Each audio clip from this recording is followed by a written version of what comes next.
Hey guys, আসসালামু আলাইকুম। আশা করি সকলেই ভালো আছেন। আলহামদুলিল্লাহ আমিও ভালো আছি। কতটা দিন ধরে যে গরম পড়ছে, এই গরমের কথা চিন্তা করে ভাবলাম আপনাদের সাথে একটা রেসিপি শেয়ার করি, ঠান্ডা ঠান্ডা কোল্ড কফির রেসিপি। তো আমার ভিডিওটা শেষ পর্যন্ত দেখতে থাকুন। তো আমি এখানে লিকুইড দুধকে বরফ করে নিচ্ছি, then coffee, sugar and hot chocolate powder এগুলো নিয়ে নিয়েছি। দেন আমি এখানে লিকুইড করা দুধ যেটা বরফ করছি সেটা নিয়ে নিচ্ছি।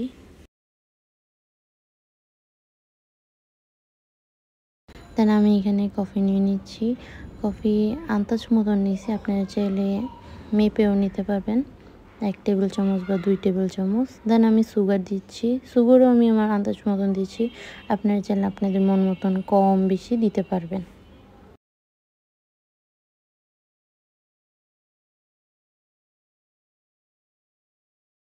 দেন আমি হট চকলেট দিয়ে নিচ্ছি।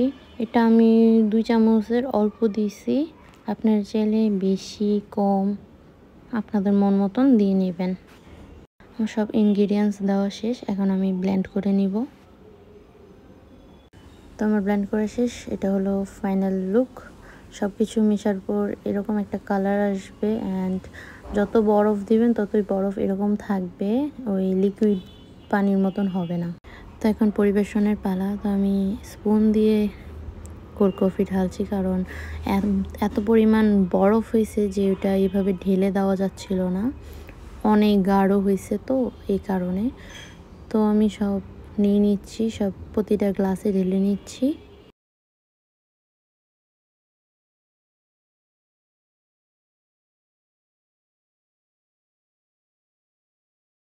তো আমি এখানে এখন আইসক্রিম নিয়ে নিচ্ছি, এটা হলো ভ্যানিলা আইসক্রিম। আপনারা চাইলে ভ্যানিলা আইসক্রিম দিতেও পারেন, নাও দিতে পারেন, এটা অপশনাল একটা চয়েস। আমি 2 রকমের আইসক্রিম দেবো, একটা ভ্যানিলা আর একটা চকলেট। তো এখন আমি এখানে চকলেটটাও নিয়ে নিচ্ছি। তো আমি এখানে বাকি 2টা গ্লাসে হট চকলেট পাউডার দিয়ে নিচ্ছি।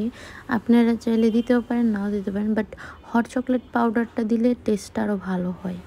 এটা হলো কোল্ড কফির ফাইনাল লুক। তো আপনাদের ভালো লাগলে লাইক, শেয়ার, সাবস্ক্রাইব করতে ভুলবেন না। আল্লাহ হাফেজ, আসসালামু আলাইকুম।